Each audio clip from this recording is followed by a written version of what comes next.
महान संत श्री गहिरा गुरु जी का जन्म 19वीं शताब्दी में श्रावण मास की अमावस्या को रात्रि 12 बजे पहले के मध्य प्रदेश वर्तमान के छत्तीसगढ़ प्रदेश के रायगढ़ जिले के लैलूंगा नामक स्थान से लगभग 15 किलोमीटर दूर ग्राम गहिरा के दुर्गम पर्वतीय क्षेत्र में हुआ था। उनके पिताजी का नाम बुद्धकी कंवर और माताजी का नाम सुमित्रा था।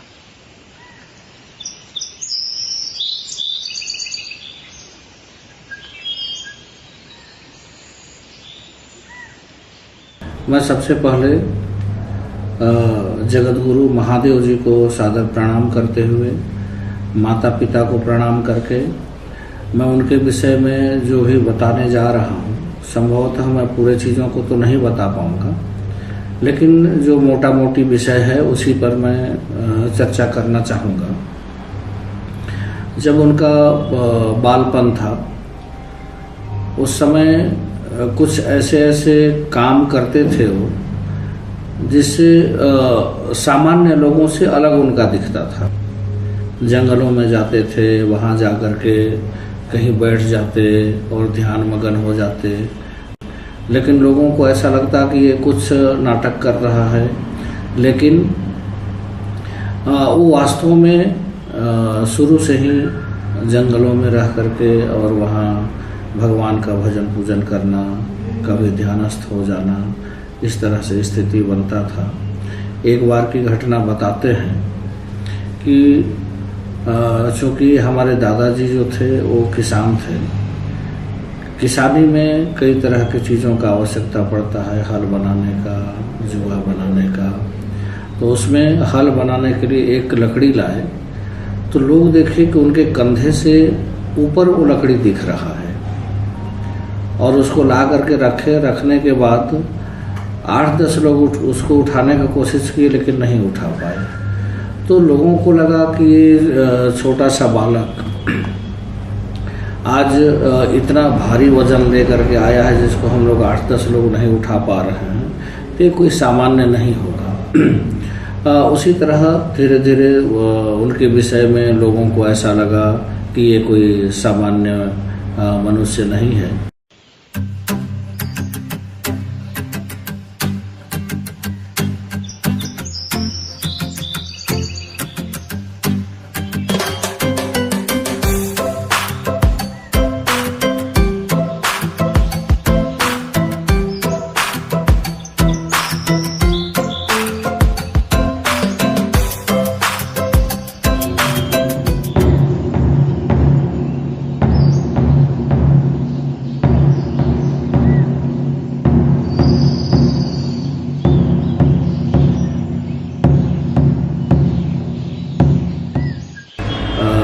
एक बार का घटना बताते हैं। वो शायद बीमार थे और उनकी माताजी जब देखने गई तो वहाँ पर एक सांप था जो उनके सिर के पास बैठा हुआ था। तो काफ़ी भयभीत हो गई कि ये सांप है और डस मत ले मेरे बेटे को। फिर बाद में जब गए तो वो सांप दिखा नहीं। तो इस तरह से उनके जीवन में कई ऐसे घटना हुए जो अचंभित करने वाले थे। उनको श्रीकोट जाना हुआ, उसके पहले एक मनिहार जटा करके थे, उनको भेजे कि तुम यहाँ से उत्तर की ओर जाओ और वहाँ देखना एक जगह सरना होगा। सरना माने साल के पेड़ों का समूह, और उसी के पश्चिम में एक नदी बह रहा होगा जो धनुषाकार होगा।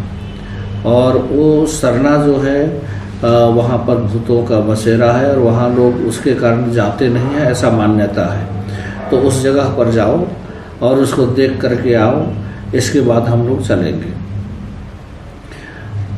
तो ये मनिहार जटा जो थे वो उस जगह को देख करके देखने गए। तो वो आज श्रीकोट के नाम से जाना जाता है, वही जगह था।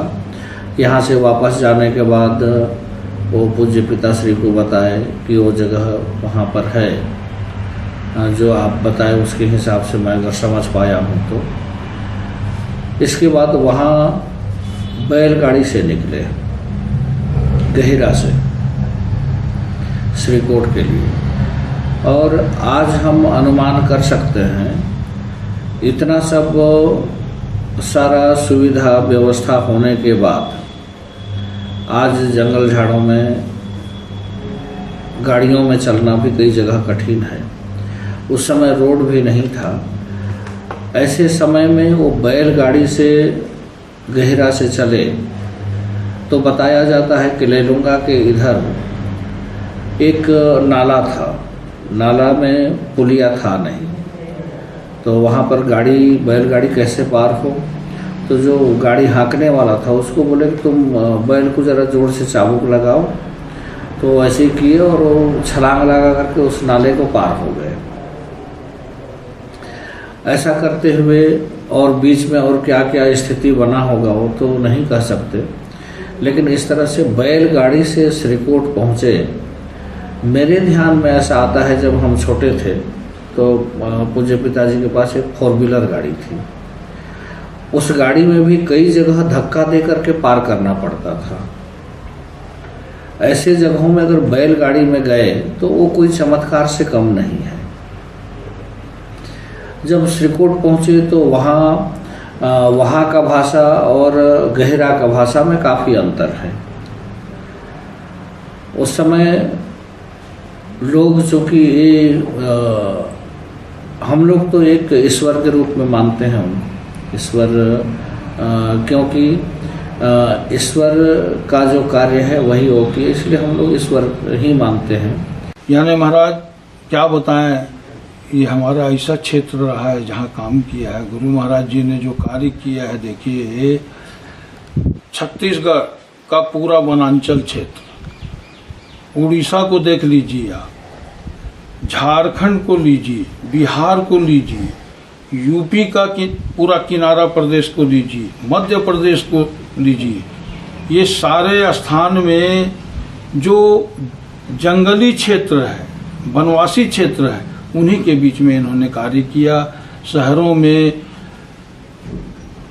जाके कर सकते थे, लेकिन वो जानते थे कि इस जंगल में देखने वाला कोई नहीं है। इनके कार्यों को देखने से ऐसा भी लगता है कि रामचंद्र जी का काल में 11,000 वर्ष तक इस पृथ्वी पे राज किया है, ऐसा पुराणों में उल्लेख है। उसमें से अगर 14 वर्ष वनवास का निकाल दिया जाए तो शेष वर्ष की महिमा काफ़ी घट जाती है, रह ही नहीं जाती है कहना चाहिए। लेकिन 14 वर्ष उनको इतना महत्वपूर्ण बना दिया, वनवासियों के बीच में जो कार्य किया, जो सदैव याद किया जाएगा, भूला नहीं जाएगा। उसी प्रकार से मैं तो ये सोचता हूँ कि गुरु महाराज जी हमारे जब से जन्म लिए तब से वनांचल में और वनवासियों के बीच में ही रहे, क्योंकि ऐसा क्षेत्र रहा है जिसमें दिशा मैदान जाने के बाद पानी का प्रयोग नहीं किया जाता था। गुरु महाराज इस बात को अपने श्रीमुख से हमको बताए, अपने हाथ से दिशा मैदान जाने के बाद उनकी सफाई किया करते थे और सिखाए हैं, खेती करना सिखाए, पहनना ओढ़ना सिखाए, रोना नहीं जानते थे, हंसना नहीं जानते थे। बड़ा आश्चर्य लगेगा, ये अतिशयोक्ति लगेगी, लेकिन ये वास्तविकता है कि रोना और हंसना लोग नहीं जानते थे, वो सब गुरु महाराज ने यहाँ किया है। रहा सवाल, लोग पूछते हैं कि भाई गुरु महाराज का क्या चमत्कार है। अब चमत्कार की यदि बात करें हम, तो एक वनवासी जंगल में जन्म लेके बगैर पढ़े लिखे और 1943 में धर्म की स्थापना करते हैं। 1965-66 में स्कूलों का निर्माण करते हैं। इस क्षेत्र में संस्कृत पाठशालाएं खोलते हैं, चलाते हैं। लोगों की एक एक मुट्ठी चावल से, अन्न से वो दान लेकर अपनी स्वयं की खेती करके और उसमें से भी अपना सहयोग करके पूरा काम को इन्होंने चलाया है। आज कैलाश गुफा मानव निर्माण है कहने से बड़ी आश्चर्य की बात होगी, कोई विश्वास नहीं कर सकता, लेकिन विश्वास करना पड़ेगा, क्योंकि ये 100 साल के अंदर का इतिहास है, आपके हमारे सामने का इतिहास है। वो मानव निर्माण है जो कि हो नहीं सकता। गंगा जी, भारत में गंगा जी का महत्व, पूरे विश्व में जो महत्व है उससे आप हम सब अनभिज्ञ नहीं हैं। आज अपने तपोबल से कैलाश गुफा में गुरु महाराज ने एक साधारण जल प्रपात को गंगा जी का रूप प्रदान किया है और वह गुण प्रदान किए। जो गंगा जी में के जल में जो जितने भी मिनरल्स हैं, जो गुण हैं, वो सारे के सारे यहाँ विराजमान हैं। इससे बड़ा चमत्कार आप क्या लेंगे।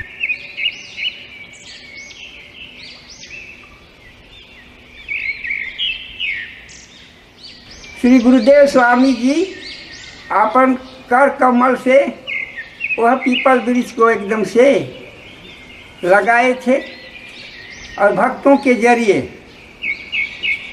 4, 5, 7 ये भक्तगण थे, सब मिल करके उसको लगाए। लेकिन बीच में पीपल का वृक्ष जो है मर गया था। गुरुदेव स्वामी को भक्तगण सुनाए कि गुरुदेव स्वामी वह पीपल वृक्ष मर गया है। गुरुदेव बोले नहीं मरा है, चलो वहाँ चलें। और जब गुरुदेव स्वामी गए और 5-7 वहाँ भक्तगण थे, दूध के धार एकदम से पीपल के वृक्ष में दिए। पीपल, मरे हुए पीपल जिंदा हो गया। वह जीवन वृक्ष कहा जाता है।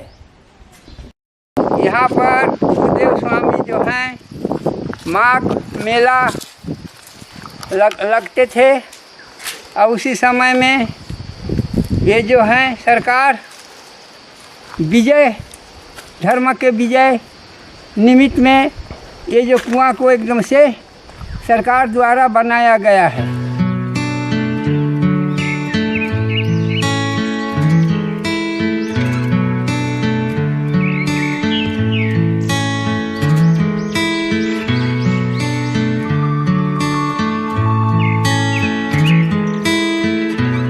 विजय कुआं के आगे गुरुदेव स्वामी एक मचान में बैठे थे। उसी समय 4 वेद ब्राह्मण के रूप में आकर के गुरुदेव स्वामी को जो है एकदम से राह बताए, मार्गदर्शन करवाए और वापस जहाँ से आए थे वहाँ एकदम से लौट गए 4 वेद। संत श्री गहिरा गुरु एकांत में बैठकर चिंतन मनन करते थे। उन्होंने लोगों को प्रतिदिन नहाने, घर में तुलसी उगाने, उसमें पानी देने, श्वेत वस्त्र पहनने, गांजा, मांसाहार एवं शराब छोड़ने, गौ सेवा एवं खेती, रातों में सामूहिक नृत्य के साथ रामचरितमानस की चौपाई गाने हेतु प्रेरित किया। प्रारंभ में उन्हें अनेक कठिनाई आई, पर धीरे धीरे लोग उनकी बात मानकर उन्हें गहिरा गुरुजी कहने लगे। वे प्रायः यह सूत्र वाक्य बोलते थे, चोरी दारी हत्या मिथ्या त्यागे, सत्य अहिंसा दया क्षमा धारे। श्री गुरुदेव स्वामी जी धर्म के प्रचार किए तो इस क्षेत्र के जितने जो बड़े बड़े नेतागण हैं गुरुदेव स्वामी जी को दोष ठहराए और बोले कि ये जो हैं नर नारी सबको नचवाता है। ऐसे कह करके जो है एकदम से सरकार के यहाँ रिपोर्ट किए। तो कलेक्टर साहब जो है ना अपन सेना लेकर के एकदम से यहाँ हथकड़ी लेकर के एकदम से आए। तो गुरुदेव स्वामी बोले कि हमारे यहाँ बड़े बड़े नेता लोग आ रहे हैं, कप्तान दीवान हथकड़ी लेकर के कैसे किया जाए। तो भक्तगण को कहे कि सब अपने अपने घर से एक कुर्सी लाओ, जैसा बने वैसा। ऐसे कुर्सी वहाँ पर जो पुराना एकदम से मेला डाँड़ था, वहाँ पर तंबू के नीचे सब कुर्सी रखे और जितने जो आए थे उनको वहाँ पर गुरुदेव स्वामी जो हैं स्वागत किए। वो कर्मचारी जितना जो आए थे वो सब वहीं पर एकदम से ठठोक बैठ गए। फिर शाम हुआ तो कैसे कैसे नचाते हो, ऐसे कह करके जो लोग कहे। तो भक्तगण वहाँ पर भीड़ लग गए और ढोलकी मर्दंग मंजीरा बाजने लगे। उसी समय में नर और नारी कीर्तन में मग्न होकर रामायण का चौपाई लेकर के गाना चला, बाजा बिंद्रा चला। वो लोग भी नाचने लगे और सब आनंद हो गए, मग्न हो गए। और वो लोग भी बोले कि ये धन्य है गुरु, बहुत सुंदर कार्य कर रहे हो, ये जितना जो हमारे पास में रिपोर्ट है ये झूठा है। ऐसे कह करके वो लोग जो हैं गुरुदेव स्वामी को एकदम से धन्यवाद किए। मैं अमित कुमार सिंह, परम पूज्य श्री गुरुदेव स्वामी जी हमारे दादा थे। परम पूज्य श्री गुरुदेव स्वामी जी का जन्म यही गहिरा आश्रम में हुआ। यहाँ ग्राम गहिरा में 6वीं से लेकर 12वीं तक अर्थात प्रथमा से लेकर उत्तर मध्यमा द्वितीय वर्ष तक पढ़ाई होती है और पढ़ाई का माध्यम संस्कृत है। और आजकल उसमें कुछ आधुनिक विषय भी लागू कर दिए गए हैं। और यहाँ की विशेषता ये है विद्यालय की, यहाँ के जो 6वीं से लेकर 12वीं तक जो बच्चे हैं वह सफ़ेद धोती, सफ़ेद टेनिस, सफ़ेद साड़ी, सफ़ेद ब्लाउज और हाथ में चूड़ी यह पहनते हैं। यह आपको कहीं भी संस्कृत विद्यालय में देखने को नहीं मिलेगा। यह यहाँ की विशेषता है। यहाँ संस्कृत विषयों के अलावा भी आधुनिक विषयों का अध्ययन अध्यापन होता है। यदि कोई विद्यार्थी यहाँ पढ़ना चाहता है तो वह कार्यालय या मुख्यालय से आके संपर्क कर सकता है। यहाँ जो विद्यार्थी पढ़ते हैं उनके रहने के व्यवस्था के लिए छात्रावास की व्यवस्था है, कन्या छात्रावास और बालक छात्रावास दोनों की व्यवस्था है यहाँ पे। मैं यहीं गहिरा आश्रम में रहता हूँ और पूज्य दादाजी के द्वारा जो संचालित आश्रम विद्यालय हैं उनमें जो गतिविधियाँ होती हैं उन्हीं सब गतिविधियों का देख रेख मैं करता हूँ।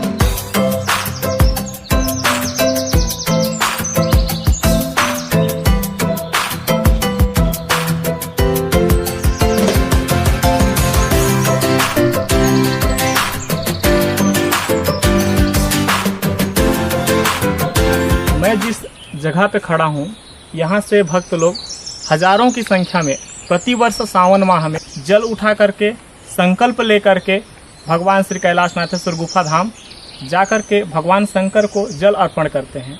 यहाँ से कैलाश गुफा जाने के लिए 3 दिन लगता है और 3 आश्रमों में हाल्टिंग रहता है और वह 3 दिन में श्री कैलाशनाथेश्वर गुफा धाम पहुँचते हैं।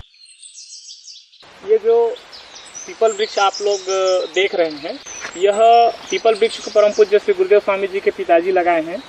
उनका संतान नहीं हो रहा था, फिर वो इस वृक्ष को लगाए, फिर परम पूज्य श्री गुरुदेव स्वामी जी का जन्म हुआ। ऐसा हमारे जो पूर्वज लोग हैं वह बताते हैं। श्री बंधुराम पैकरा जी, उनके भी बाल बच्चे नहीं हो रहे थे, वो 12 सोमवार इस पीपल वृक्ष का सेवा किए, फिर इनके भी बाल बच्चे हुए। मेरा बच्चा भी नहीं था, इसलिए मैं पीपल का नीचे 12 सोमवार को उपवास करके पूजा पाठ किया, तो अभी 2 बाल बच्चे हैं।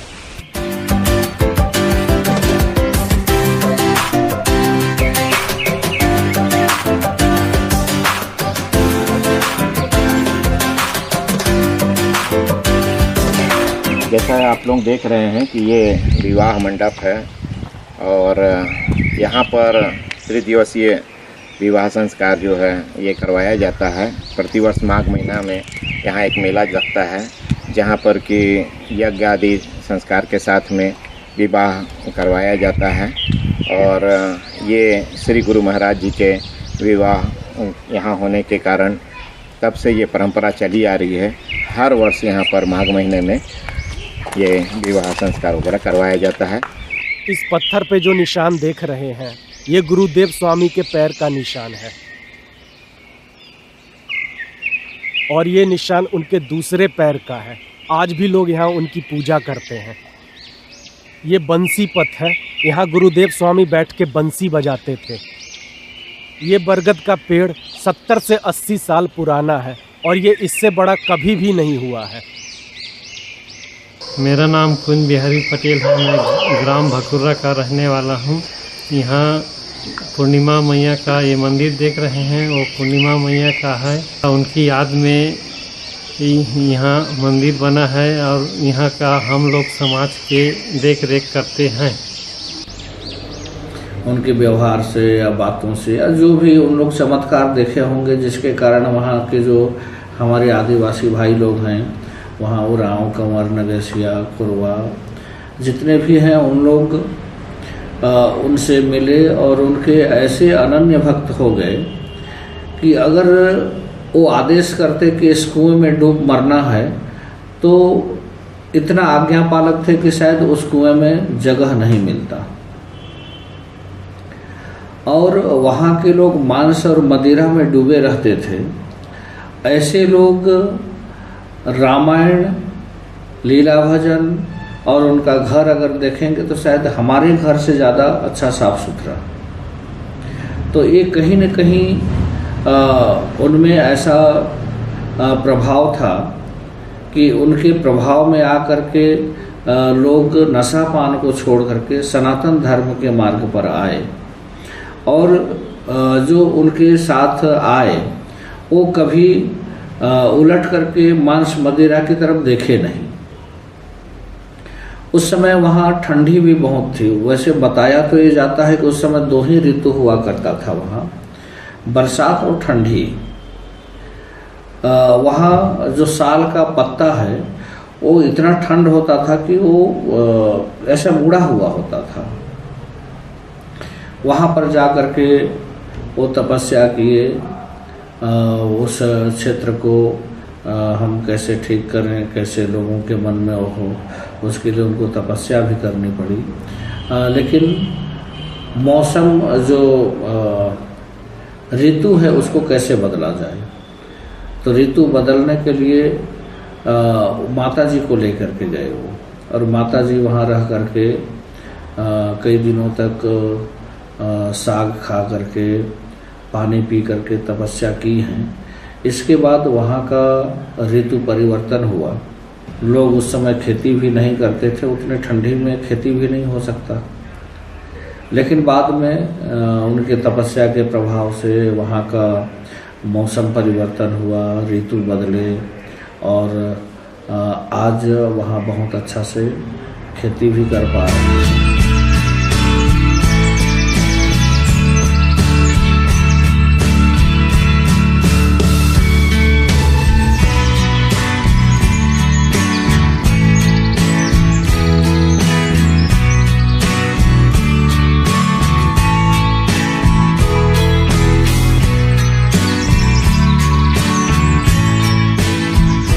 मेरा नाम जयशंकर पैंकड़ा है।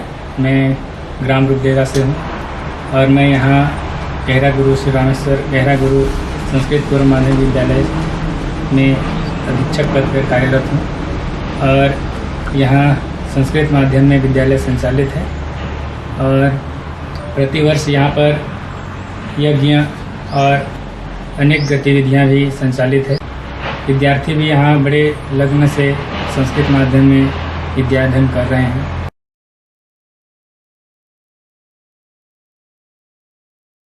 मैं घनश्याम दास अग्रवाल परम पूज्य गुरुदेव स्वामी जी के सानिध्य में उनकी कृपा से रहा मैं, और अभी पत्थलगांव 1972 से हम यहाँ हैं। जन्म हमारा कोतबा नगर पंचायत है, पहले तहसील की बड़ी बस्ती है वो। 1952 में जो चुनाव था तो नेहरू जी ने कोई ऐसी बात कह दी करपात्री जी को जिससे उनको बहुत तकलीफ हुई और सन्यासी जीवन से वो बोले कि मेरे को भी कुछ राजनीतिक में आना पड़ेगा। तो राजनीतिक में आने के लिए उन्होंने कई साधु संतों को अपने क्षेत्र से और इधर फिर इस छत्तीसगढ़ में आने के लिए वो यहाँ कई लोगों से संपर्क किया और परम पूज्य गहरा गुरुजी महाराज से आके वो श्री गणपत शर्मा जी रायगढ़ वाले के साथ में आए गहिरा। तो बोले रामराज परिषद का चुनाव आपको लड़ना है। तो परम पूज्य गुरुदेव स्वामी जी बोले तो जरूर उस टाइम में कि रामराज तो नहीं आ रहा है अभी।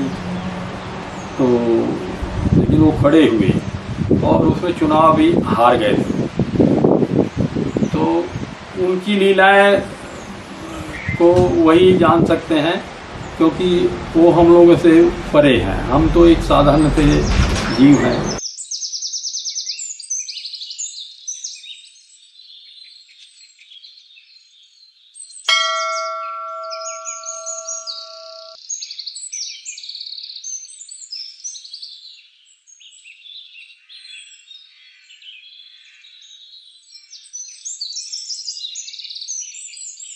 मेरा नाम पंकज, मैं पत्थल गाँव निवासी हूँ।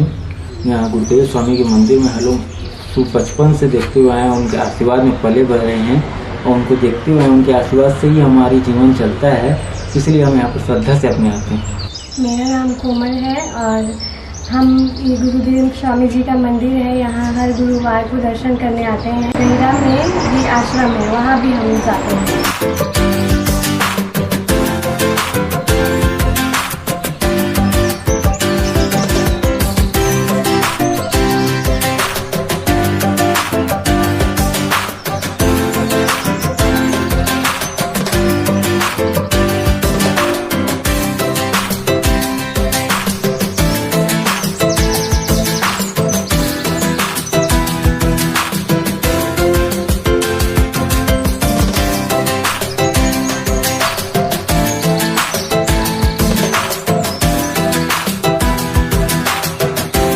गांधी जी के साथ रहे चले हुए महापुरुष हैं। बताते थे बाबू नवाहारी में हम साथ में थे, गुरु महाराज अपने श्रीमुख से बताते थे। चमत्कार घटनाओं की बात की जाएगी तो अनेकों चमत्कार हैं जो कि स्मरण में आते नहीं हैं। हम रायपुर जा रहे थे गुरु महाराज का दांत बनवाने के लिए, तो ऐसी भयानक एक तो दुर्घटना हुई। ट्रक वाले ने, मैं गाड़ी स्वयं चला रहा था, कि उस दुर्घटना से गाड़ी पहचान में नहीं आनी चाहिए, उसमें बैठे व्यक्ति मिलना नहीं चाहिए। मतलब इतनी भीषण दुर्घटना थी। जो गेट के चैनल होते हैं वो इतना कट गए थे, इतना कट गया था गेट का चैनल, जिसमें चैनल होता है गेट का, इतना मोटा चैनल। मजबूत गाड़ी थी एम्बेसडर, कुछ नहीं हुआ। घटना की बात बताऊं, मैं स्वयं गुरु महाराज जी के साथ में श्रीकोट से आ रहा था कैलाश गुफा के लिए। क्या देखता हूं, अचानक स्टीयरिंग फेल हो जाती है गाड़ी। स्टीयरिंग फेल, ईश्वर की ये कृपा कि जिस जगह पे स्टीयरिंग फेल हुई वो प्लेन रोड थी, मुरुम की रोड थी। मैं अगर वहां पे उस गाड़ी का ब्रेक मारता हूं तो कम से कम 10 कुलामाटी गाड़ी खाती, लेकिन धीरे धीरे धीरे धीरे ब्रेक में लगाता गया। पसीना से मैं नहा गया भय से, और गाड़ी खड़ी हो गई। गाड़ी खड़े होते ही गुरु महाराज बोलते हैं, कैसे, मतलब क्यों रोक दी? मैं बोला मालिक स्टीयरिंग फेल हो गया। ऐसा चक्का को घुमा के बताया उन्होंने। हाँ तो बना। अब स्टीयरिंग कैसे बने महाराज? लेकिन गुरु आदेश था, बोनट को खोला, एक तो पेचकस पकड़ा, हाथ को अपना काला वाला किया, उसमें छुआ, वैसा छुआ, सिर्फ अपना औपचारिकता। वो बनना तो था ही नहीं, कैसे बनेगा। काफ़ी देर हो गया, आधा घंटा हो गया, जंगल का मामला। मैं भय से बहुत परेशान था कि इतना पहाड़ और घाट और रास्ता है, गुरु महाराज साथ में है, ट्रैफिक यहाँ है नहीं, मैं कैसे करूँगा। और गुरु महाराज कहे चल, तो चलूँ कैसे। मैं स्टीयरिंग पूरा फैल था मेरा, पूरा व्हील घूम रहा था। इतने में हमारा एक समाज का ही राम खिलावन नाम के व्यक्ति गाड़ी लेके आ जाते हैं पीछे से, साथ में 2-3 लोग और रहते हैं उसी रोड में, और जा रहे हैं। देख के रुक गए, ये बड़ा चमत्कार की बात है। रुक गए, प्रणाम उणाम हुआ, तो बोले देखो हमारा गाड़ी बना। उसमें एक ड्राइवर थे सरदार जी, उनको बोले बनाओ। वो भी क्या बनाते, बोले गुरु जी नहीं बना। नहीं बना बोलते ही उसको इतनी जोर से डांटे, वो चल दिया, भगो बोले यहाँ से, वो भग गए। अब मैं तो बहुत परेशान हो गया, महाराज एक गाड़ी थी, साथी थे, ये भी भाग गए, अब मैं यहाँ कैसे करूँगा। आधा घंटा का समय फिर निकल गया, बड़ा चिंतित था मैं। और मैं गुरु महाराज से नाराज होके रोड के एक किनारे में बैठ गया जाके। अब मेरे को बुला रहे हैं, मैं गुस्से में आ नहीं रहा। अंत में आया तो बोले बैठो गाड़ी में, बैठ गया। बोलते हैं स्टार्ट करो, मेरा हिम्मत नहीं पड़े। फिर बोले स्टार्ट करो, आगे प्लेन था रास्ता। मैं बोला चलो गुरु आदेश है, स्टार्ट करो। बोले चलाओ। धीरे धीरे बढ़ाना चालू किया। मैं बोला ब्रेक मार के रोक लूंगा। महाराज ऐसा आश्चर्य कि धीरे धीरे मैं गाड़ी बढ़ाता गया, वो स्टीयरिंग अपने आप काम करता चला गया और मैं सामरवार पहुंच गया गुरु महाराज जी के साथ में। लेकिन मेरे मन में भय था कि चूंकि उस गाड़ी में मैं ही मालिक के साथ में अधिक से अधिक चलता था, तो मैं बोला कभी भी धोखा दे सकता है। तो मैंने गुरु महाराज से कहा मालिक मैं अंबिकापुरे गाड़ी लो दिखा के ले आते हैं थोड़े। हाँ ठीक। तो सुबह मेरे को आदेश किए ने बाबू थे कहाँ जाने वाला रहे। मैं बोला हाँ मालिक। तो बोले तो नहा खा ले और जा। मैं स्नान ध्यान करके खा पी के अकेला गाड़ी उठाया, अंबिकापुर ले आया, सरदार जी के गैरेज में पूरा चेकअप करवा लिया। वो बोलता है आपका स्टीयरिंग को कुछ हुआ ही नहीं है, तो मैं कहाँ बनाऊंगा। मेरे को फिर भी तसल्ली नहीं हुई महाराज। सोचिए आप, इतना भय समा गया था कि मैं रायगढ़ गया। इनके बेटे खीरेन जी के साथ में स्पेशल गाड़ी लेके, सपन गैरेज हुआ करता था उस जमाने में, कार का सबसे बड़ा मिस्त्री, सबसे बड़ा गैरेज रायगढ़ में, उनको भी दिखाया। किसी प्रकार का फॉल्ट नहीं निकला। आज तक वो गाड़ी खड़ा है, स्टीयरिंग की कभी शिकायत नहीं है। इसको मैं क्या बोलूं। इस बात को अगर आज के युग में किसी को बोलता हूं तो यही कहेंगे कि इससे बड़ा गप मारने वाला, झूठ बोलने वाला व्यक्ति दुनिया में नहीं मिलेगा। मैं विष्णु कुमार गुप्ता, श्री रामेश्वर गहरा गुरु संस्कृत पूर्व माध्यमिक विद्यालय लूँगा। यहाँ छात्रावास और विद्यालय दोनों संचालित है। यहाँ छात्रावास में 40 सीट की संख्या में बच्चे रहते हैं छात्रावास में, और यह विद्यालय 1993 से संचालित है। और यहाँ हमारे ग्रामीण इलाके से बहुत से बच्चे अध्ययनरत रहते हैं, जो कि यहाँ से पढ़ के बहुत से अच्छे पदों में भी गए हुए हैं और आज हमारे विद्यालय का नाम रोशन कर रहे हैं। गहरा गुरु जी का एक सानिध्य हम लोगों को प्राप्त हुआ है, जिसके तहत हम आज इस मुकाम पे पहुंच पाए हैं। और आशा और विश्वास है कि हम उनके द्वारा जो बताए हुए मार्ग हैं उन पर आगे भी बढ़ते चले जाएंगे, और उनके जो बताए हुए रास्ते हैं उनको पूर्ण कोशिश करेंगे कि आगे उन्नति की ओर और ले जा सकें। और हमारा यही प्रयास रहेगा कि हम जितने स्टाफ हैं यहाँ पे, जितने कर्मचारी हैं, हमारा एक उद्देश्य रहेगा कि गुरुदेव स्वामी का जो सत्य शांति दया क्षमा धारण करने का जो उनका नीति है उस पर हम चलें, और चोरी दारी हत्या मिथ्या का जो उनका सूत्र है उसको त्याग करने के लिए हम लोगों को आह्वान करेंगे, और उनके द्वारा जो बताए हुए मार्ग हैं उस पर चलने का पूरा प्रयास करेंगे।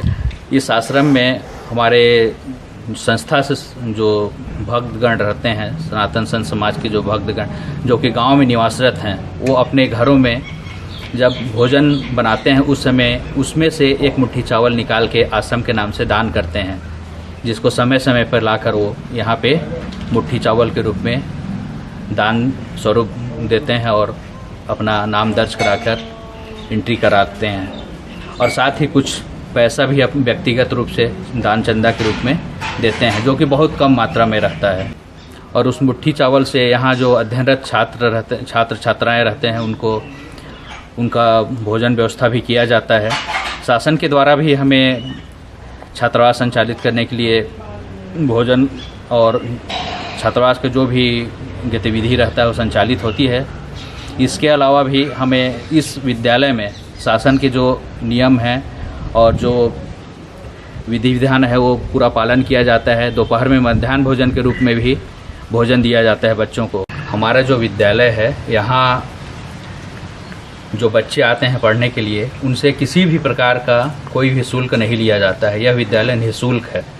यहाँ गरीब आदिवासी बच्चे ज़्यादातर अध्ययन करने के लिए आते हैं, जो कि गांव देहात से रहते हैं और बिल्कुल निर्धन रहते हैं। अगर उनके पास किसी प्रकार की कोई समस्या भी आती है तो यहाँ के स्टाफ समस्त कर्मचारी मिलजुल कर उसका समाधान करने का पूरा प्रयास करते हैं। और यहाँ जो भी बच्चे निवास करते हैं प्रवेश लेके, उनका भोजन पानी का व्यवस्था मेरा दायित्व है।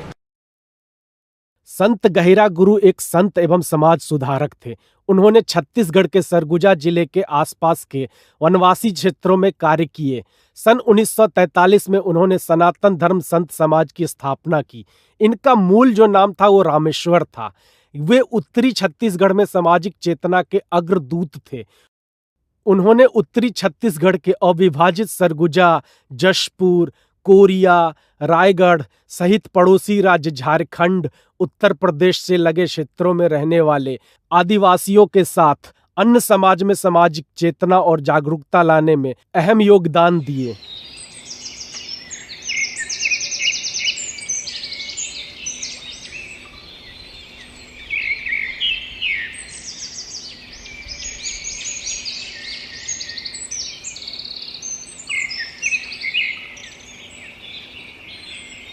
मेरा नाम विजय प्रकाश यादव है और मैं अभी टांगीनाथ में हूँ और ये झारखंड के गुमला जिला में पड़ता है। श्री रामेश्वर गहिरा गुरु इसी स्थान पे, इसी पहाड़ पे आए हुए थे। चलिए अब उस स्थान को आपको मैं दिखाता हूँ।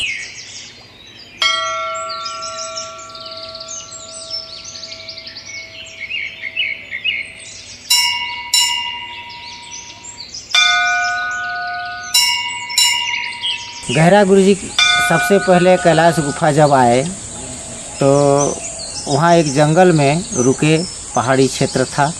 वहाँ शेर भालू का बहुत ज़्यादा संख्या था। तो हमारे दादाजी, सज्जन यादव मेरा दादाजी का नाम था, वो और एक दुबे जी उनके गुरु थे। वो दोनों इसी गांव में निवास करते थे। एक दिन पता चला जंगल में लोग बाग गए तो वहाँ देखे उनको, तो बोले कि सफ़ेद धोती कुर्ता पहन के कोई आदमी आए हैं और उनका नाम, अपना नाम गहिरा गुरु बताते हैं। तो हमारे दादाजी सोचे कि भाई चलो कौन आया है, चल के देखते हैं वहाँ। तो दुबे जी और हमारे दादाजी सज्जन यादव वो दोनों गए। जाने के बाद गहिरा गुरु जी से वहाँ मुलाकात हुई उनका और उन्होंने सत्संग किए, चर्चा किए। इसके बाद उनके गहिरा गुरु जी के उनके शक्ति को उनको आभास हो गया कि ये कोई अवतारी पुरुष हैं, ये शक्ति पुरुष हैं। तो उनके साथ फिर सत्संग हुआ, उनके साथ वो फिर हमेशा के लिए उनके अनुयायी बन गए, भक्त बन गए, उनसे आना जाना शुरू हुआ। इसके बाद हमारे पाठ क्षेत्र के जितने भी लोग थे वो सब उनके साथ जुड़ते गए। पहले हमारे पाठ क्षेत्र में ऐसे ही बहुत सारी कुरीतियाँ थी। वो कुरीतियाँ धीरे धीरे करके सनातन धर्म के अनुरूप चलने के लिए गहिरा गुरु जी ने प्रेरित किए और उसका एक ही उद्देश्य था, उनका प्रचार का एक माध्यम था रामायण का। रामायण से ही उनको दोहा चौपाई गा करके उनको प्रेरित करते थे संगठित करते थे और उसी प्रकार धीरे धीरे करके वो एक बहुत बड़ी समाज की निर्माण हुई। सनातन धर्म पालन करने का एक प्रेरणा दिए। हमारे जितने भी संत समाज में जुड़े उनका सब एक घर का प्रतीक होता था। सफ़ेद झंडा, तुलसी चौरा घर में होना चाहिए, शाकाहारी होना चाहिए, मांस मदिरा से दूर होना चाहिए और सनातन धर्म के जो भी नियम हैं उनके अनुसार उनको चलने के लिए प्रेरणा दिए।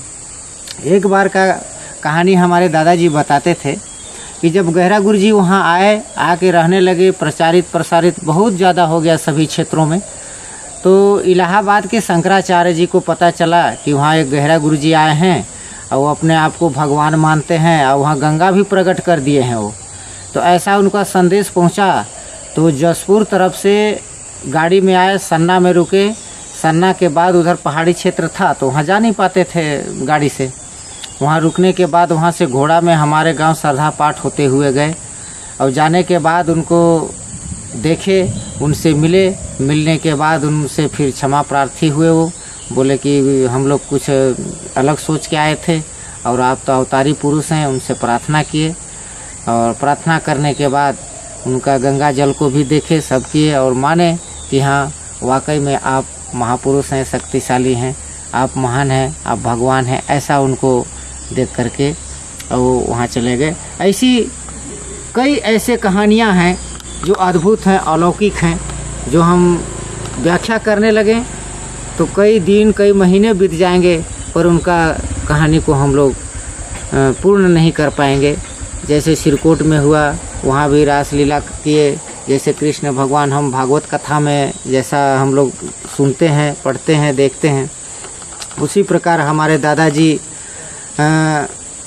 जब युवावस्था में थे उस समय तो हमारे छोटे चाचा बाल गोविंद यादव जी गोद में मतलब मुश्किल से साल भर के रहे होंगे, 6 महीना 8 महीना या साल भर का।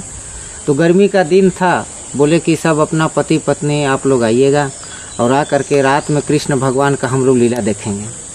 तो हमारे दादाजी बताते थे छोटा गोद में मेरा बच्चा है, मैं लेके कैसे जाऊं। ऐसे मतलब असमंजस में पड़े थे। गर्मी का दिन था, चांदनी का पूर्णिमा रात था। बोले कि चलो कोई बात नहीं, उनकी कृपा होगी तो ज़रूर हम उनके लीला को देखेंगे। फिर हमारे छोटे चाचा जी थे, वो चाचा जी को ऐसी लेके गोद में जा रही थी मेरी दादी। तो गहरा गुरु जी बोले, अरे बच्चा ला लेके कहाँ जाता? ऐसी सादरी भाषा में बोले कि बच्चे को लेके कहाँ जा रही है? तो बोले कि प्रभु लीला देखने जा रही हूँ। तो बोले कि नहीं, बच्चा को लेके मत जा, तू यहीं तू जंगल है, जंगल था वहीं पे और गर्मी के दिन में साल वृक्ष का पत्ता जो झड़ के एकत्रित हुए थे उसी पत्ते में बोले कि इस पत्ते में बच्चे को रख दो और ढक दो ऊपर से, कुछ नहीं होगा तेरा बच्चा। तो टाइम करीब 10 बजा था।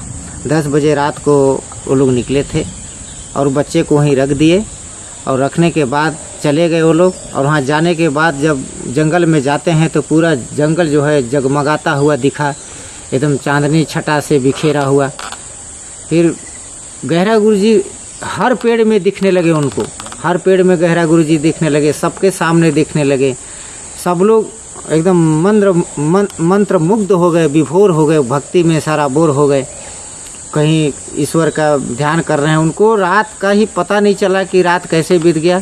फिर सुबह 4 बजा, 4 बजे वापसी हुआ उनका। वापसी होने के बाद बच्चा को उठा के वो लोग ले गए। बच्चा जैसा छोड़ के गए थे वैसी बच्चा पड़ा था। इसी तरह 7 दिन का वो लोग का रासलीला था। 7 दिन वो लोग अपना रासलीला यहीं सिरकोट आश्रम में किए और करने के बाद फिर वहाँ से उसी सन, अब मेरे को स्मरण नहीं है, उसी कुछ दौरान यहाँ टांगीनाथ स्थान है जहाँ पे मैं अभी बैठा हूँ। ये टांगीनाथ में आए गहरा गुरु जी और दूर पहाड़ी वो जो दिख रहा है वो पहाड़ी में वो रुके और 2-3 महीना वहाँ रह करके यहाँ के शक्ति को, यहाँ का जो भी भगवान की देवी माता की जो शक्ति था उनके बारे में उन्होंने जाना और जानने के बाद गहरा गुरु जी इस स्थान को दर्शन करके चले गए।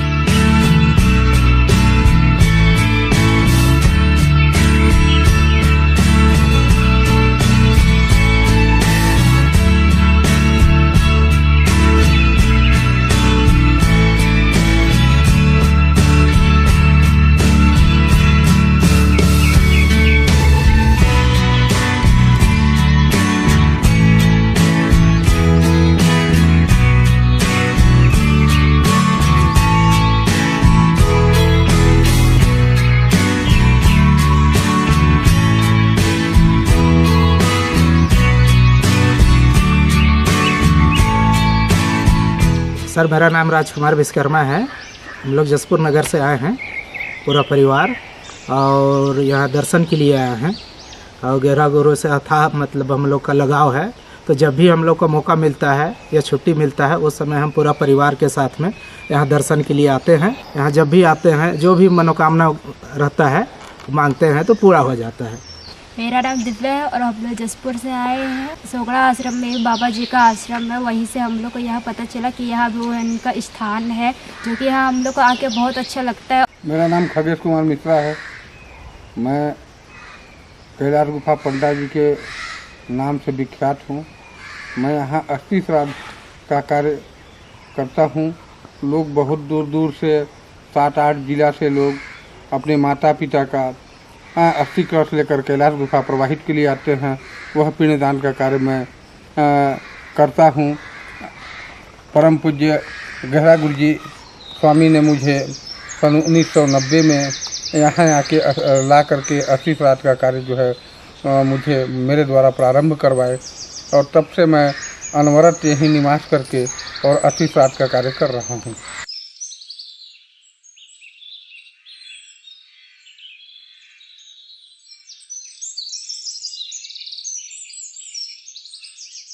ये गहिरा गुरुजी देव स्वामी का ये तपोभूमि है, और ये भगवान भोलेनाथ की कैलाशनाथेश्वर गुफा धाम, क्योंकि यहाँ परम पूज्य गहिरा गुरुजी महाराज 14 साल कंदमूल खा करके साधना किए। उसके बाद 1956 में ये भगवान शिव जी का दर्शन हुआ। फिर भगवान शिव जी का प्राण प्रतिष्ठा स्थापना हुई। फिर यहाँ पर श्रावण मास में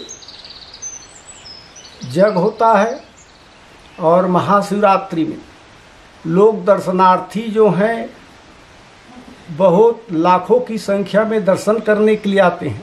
मैं भी यहाँ पहले पूज्य बड़े पिताजी ब्रह्मचारी संत हनुमान प्रसाद तिवारी जी पूजा करते थे भगवान शिव जी का। अब उसके बाद मेरे पिताजी फिर 2011 से अभी तक अब मैं सेवा कर रहा हूँ, पुजारी।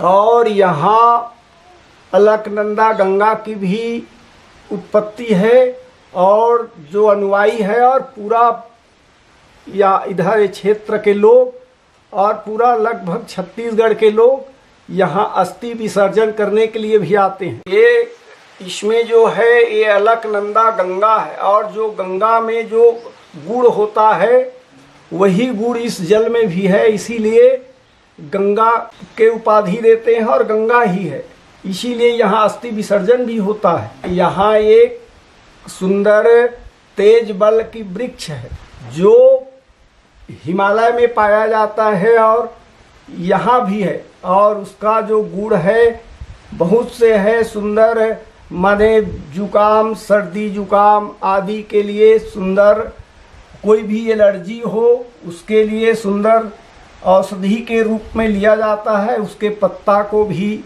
उसके डंडा को भी ले करके बीपी वगैरह के लिए भी बड़ा फायदामंद बताते हैं। और बहुत से गुड़ है पूजा के स्थान में भी रखते हैं, ऐसा ये तेज बल है। और कई एक औषधि हैं। सियावर रामचंद्र की जय, सनातन धर्म की जय, गुरुदेव स्वामी की जय, कैलाशनाथेश्वर भगवान की जय। बांधा गुरु पदा पद में पैराजा, सुरंति सुभाष सारस अनुरागा। बांधा गुरु पदा पद में पैराजा, सुरंति सुभाष सारस अनुरागा।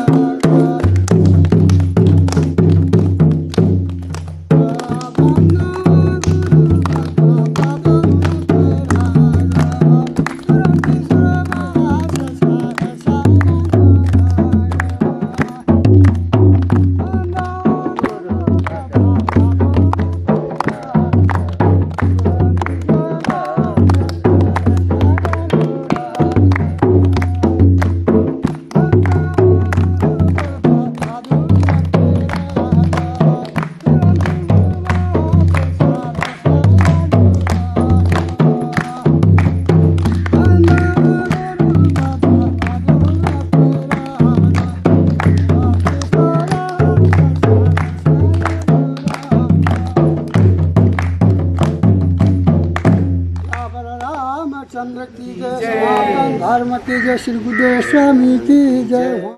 शिक्षा के प्रसार हेतु उन्होंने कई विद्यालय एवं छात्रावास खोले। इसमें संस्कृत शिक्षा की विशेष व्यवस्था रहती थी। समाज को संगठित करने के लिए दशहरा, रामनवमी और शिवरात्रि के पर्व सामूहिक रूप से मनाए जाने लगे। लोग हमेशा एक दूसरे से मिलते समय शरण कहकर अभिवादन करते थे। संत श्री गहिरा गुरु ने अपने कार्यों के कुछ प्रमुख केंद्र बनाए। इसमें से गहिरा ग्राम, सामर बार, कैलाश गुफा तथा श्रीकोट एक तीर्थ के रूप में विकसित हो गया। विद्वान एवं संत लोग वहां आने लगे। संत श्री गहिरा गुरुजी ने कई जगह चल रहे ईसाइयों के धर्मांतरण के षड्यंत्र को भी विफल किया।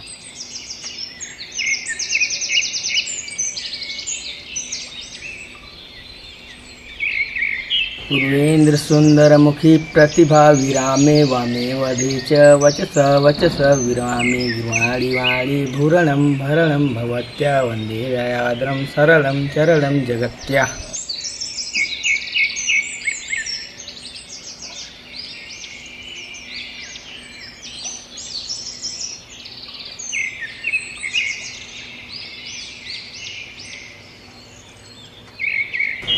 मेरा नाम ऋषेश्वर सिंह है।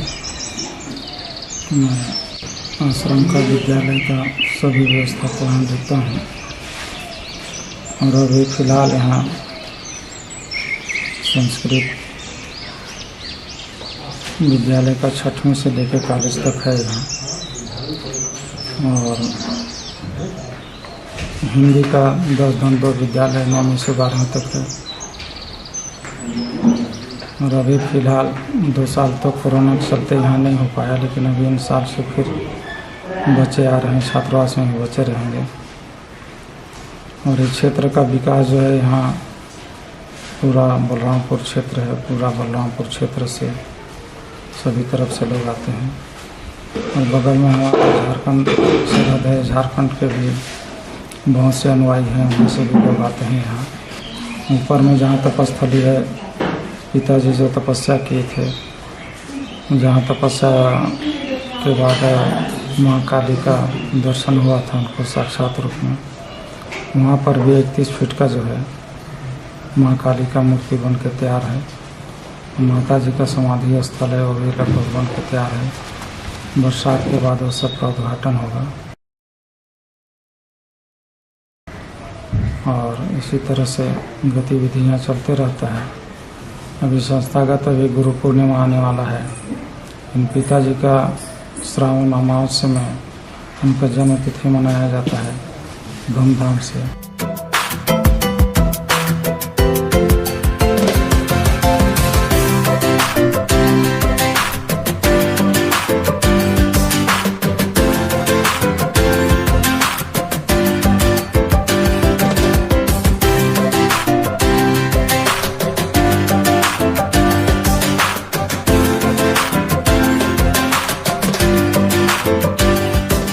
जय जय राम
यहाँ पर ये वाला घर में परम पूज्य गहिरा गुरु महाराज जो है आकर के रहते थे और यहाँ पर अनेकों दूर दूर से जो है भगत लोग आते थे और हम लोग के पीछे में जो ये घर है ये स्वर्गीय श्री झंडूराम जी का घर है।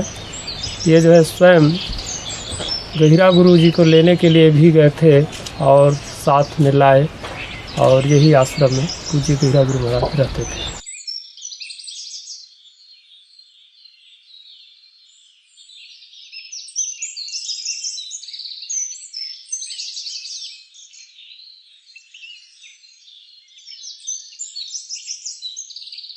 यहाँ पूज्य गहिरा गुरु महाराज दतून अपना को जो नीचे वाला भाग इसको गाड़े हैं और नीचे जो है ऊपर वाला भाग को नीचे गाड़े हैं वो अलग है।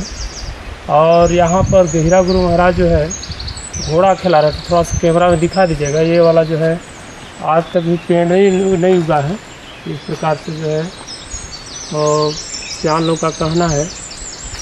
और जो घोड़ा को खिला करके जो है जो बांधा जाता था वो वाला पेड़ आगे वो वाला साल पेड़ है।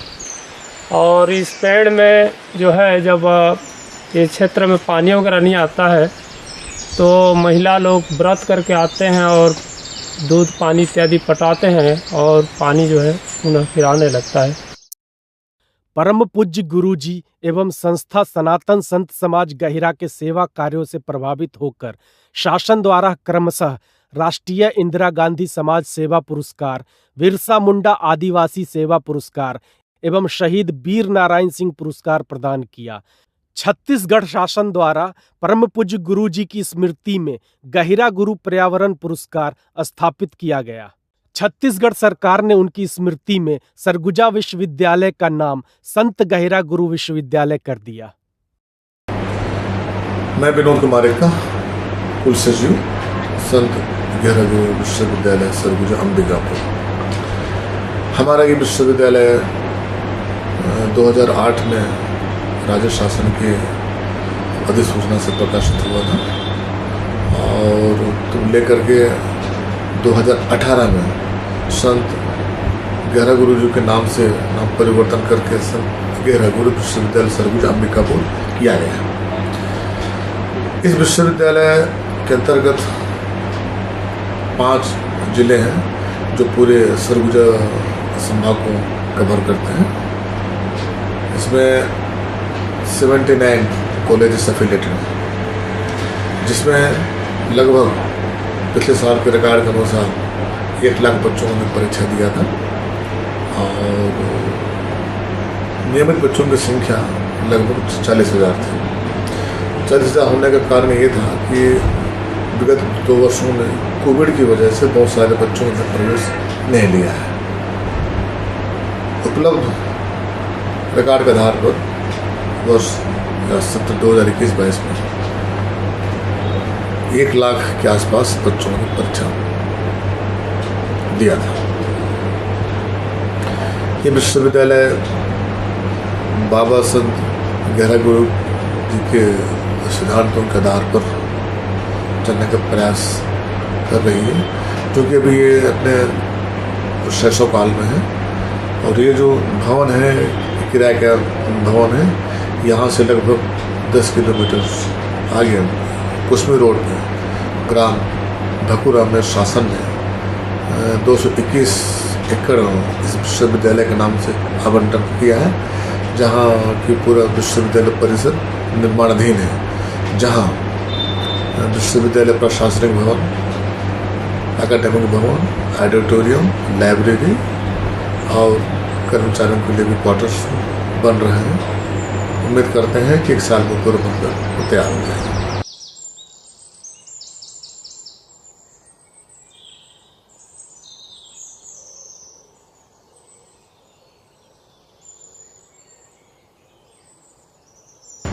मेरा नाम हीरालाल है और गहिरा गुरु आश्रम अंबिकापुर में देखभाल कर रहा।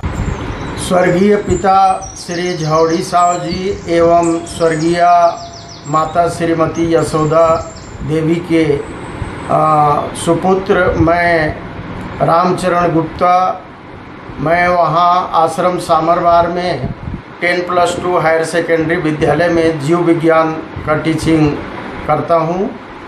1986-87 में जब आधुनिक विषयों का अध्ययन वहाँ प्रारंभ किया गया तो वहाँ जा कर के हाई स्कूल प्रारंभ हम लोग 2-4 लोगों के द्वारा ही किया गया। चूँकि हमारे माता पिता 1943 से ही परम पूज्य गुरुदेव स्वामी जी के भक्त रहे हैं, तो वहाँ जाने के बाद जब हम लोग हाई स्कूल प्रारंभ किए तो प्रतिदिन प्रातः और सायंकाल दोनों समय परम पूज्य गुरुदेव स्वामी जी के सत्संग में हम लोग शामिल होते थे। परम पूज्य गुरुदेव स्वामी जी द्वारा जो मानव जीवन के लिए प्रमुख दुर्गुणों को त्याग करने के लिए और सद्गुणों को ग्रहण करने के लिए जो बात बताई गई है, प्रमुख रूप से काम मतलब अति महत्वाकांक्षा या काम वासना, यह पूर्ण नहीं होने पर क्रोध, लोभ, मोह, छल, कपट, ईर्ष्या एवं द्वेष, ये 8 दुर्गुण पूरे मानव जीवन के लिए परम पूज्य श्री गुरुदेव स्वामी जी बताए हैं। और इन दुर्गुणों को नाश करने के लिए सत्य, शांति, दया, क्षमा, शील, संतोष, धैर्य एवं विवेक, ये 8 सद्गुणों को परम पूज्य श्री गुरुदेव स्वामी जी आज के वर्तमान परिस्थिति के लिए इसको अपनाने का संदेश पूरे समाज में दिए हैं।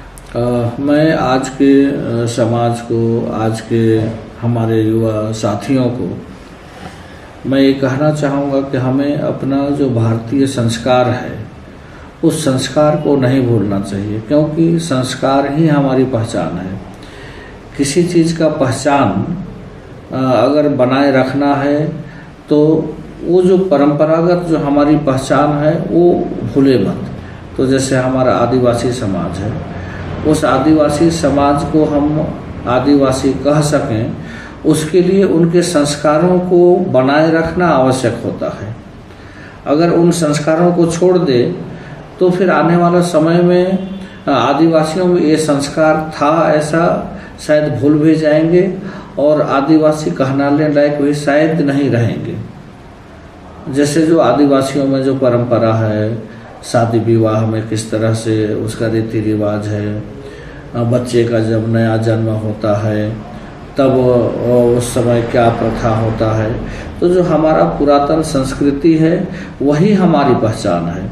तो हमारे जितने भी युवा साथी हैं, आज के समाज के लोग हैं, मैं उनसे यही आग्रह करना चाहूँगा कि हमारी संस्कृति, हमारी सभ्यता, जो हमारी पहचान है उसको हम न भूलें। और आज के जो नवयुवक हैं जो उन संस्कार और सभ्यताओं को शायद नहीं समझे हैं, उनको भी हमें बताने की आवश्यकता है कि हमारी संस्कृति, हमारी सभ्यता, हमारा आचरण, व्यवहार, खान पान हमारा ये है जिसके कारण हमारी पहचान है। उस पहचान को यदि हम भूल जाएंगे तो शायद हम उस रास्ता से भी भटक जाएंगे। इसलिए मेरा सभी से आग्रह है कि आज हमारी संस्कृति और सभ्यता को हम बनाए रखें। कुछ समय बाद गहिरा गुरु प्रवास बंद कर अपने जन्म स्थान गहिरा ग्राम में ही रहने लगे। 92 वर्ष की आयु में 21 नवंबर 1996 देवोत्थान एकादशी के पावन दिन उन्होंने इस संसार से विदा ले लिया। परम पूज्य श्री गुरुदेव स्वामी जी यहीं अपना अंतिम सांस लिए थे।